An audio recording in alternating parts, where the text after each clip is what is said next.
Hey guys, welcome back to yet another interesting video from Quick Guide, and in this video I am going to show you how to add someone to a personal conversation.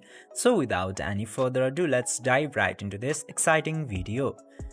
Now, in order to add someone to the Slack conversation, you just simply have to open your Slack application at first, and after opening the Slack, you will get to see this DM option at the middle. Just simply tap into that DM option and you'll directly get the option of add teammates or write a message. Just simply click into this add teammates option, and then you can choose either of these three options in order to invite or add people. You just simply have to select any of those. I'm just selecting this add by email option. Now just simply select the email and now click to send button at the top right corner.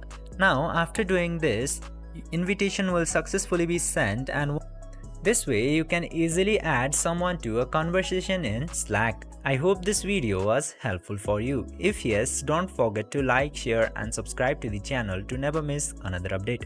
Thank you for watching the video.